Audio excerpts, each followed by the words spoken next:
editors, development editors, work with authors to go from the idea to the book in one's hand. And we have Priya Talwar here, who's worked with a number of successful authors. And from the first conversation to the last, there's a lot of work that she puts in as a, what we call, development editor. So Priya, can you give us an example or two?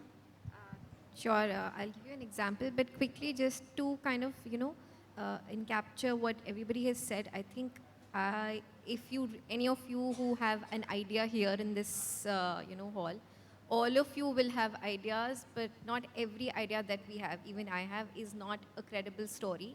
And if you're wanting to write book-length fiction or book-length non-fiction, somebody asked, how do I write a book, especially if it's non-fiction, you will have many, many ideas, but you need to be able to develop it to all these things that people have said, read daily, write daily, get whatever opportunity you get, right? So you need to know an idea is an idea and a story is a story. Not every idea is going to be a story. You need to be able to figure out which idea can become a story, one that's credible. And when I say credible, I simply mean that, and this is the work I do as an editor, as a book editor, as a developmental editor, I'm helping you at any stage, whether you're a published writer, whether you're an inexperienced writer. I'm taking you from an idea stage into a story that's credible, which means it's going to be as per the standards of the industry, publishing industry, but also it's going to be as per the expectations of your target reader, meaning that credible story, there are only certain number of readers, your target readers, who are wanting to read a story like that, who cannot probably even imagine a book like that existed. So you need to therefore meet your readers where they are at. So often the work I have to do, and I'll give you an example, for instance, a couple of years ago, a retired professor approached me saying, Priya, this much only. He said, listen, I want to edit my book, get it edited and published, and it's an autobiography. So I told him, okay, let's meet, discuss. We met in person. I read his manuscript, which was roughly 14 chapters, spanning 40 years of his professional career as a veteran marketer and salesperson. Almost every two chapters, I saw that there was one brand that he talked about, and he had launched 20 brands.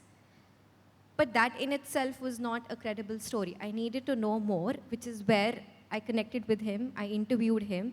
I understood his intent. Like Google tries to understand our intent and gives us the best answer. My job was to figure out, okay, what is your intention? Why are you trying to write this book? If you have gotten yourself examined and you still want to write that book. In his case, he was known as the Bhishma Pitama of the footwear industry.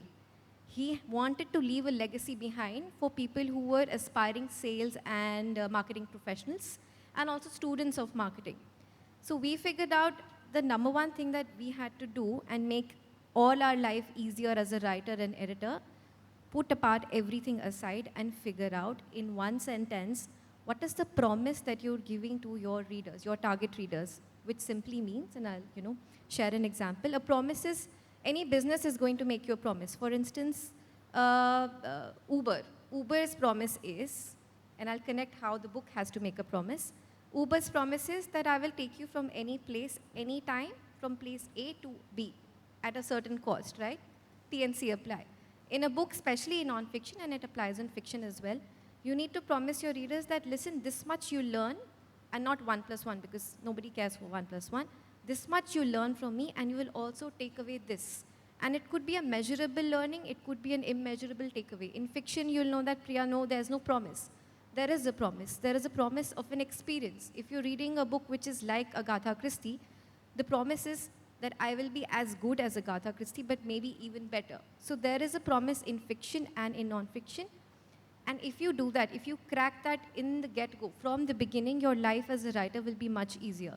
But of course, at many stages, writers come to us at many, many stages at different, whether they've written 50,000 words or 30,000 words, it doesn't matter.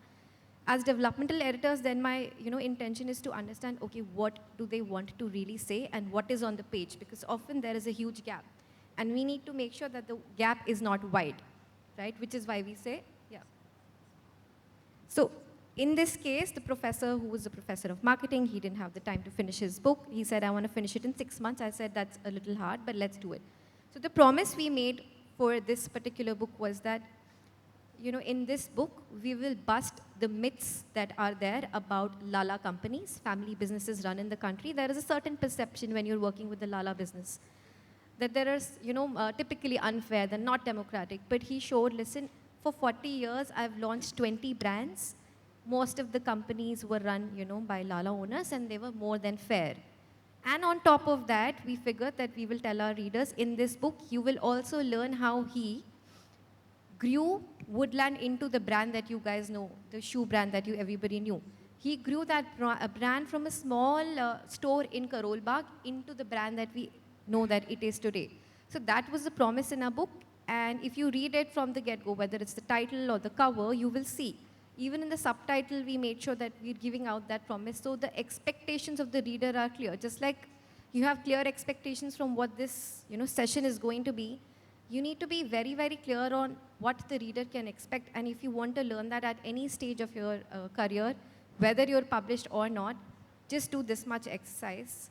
Take up any book that you've read that you've liked, ideally, and write a one-line pitch of that book. If you can crack that, believe me, your life as a writer will be much, much easier. Right. That's an excellent way to put it. Focus. Focus is the point. And let us have the title of that book. So the book is very interestingly titled. This was the author's suggestion. The title is My Journey Through La La Land. We wanted the pun. And the subtitle was From Salesman to CEO, because he became the CEO only after many, many years of hard work, and he started literally as a salesman selling Hall's Chiclet.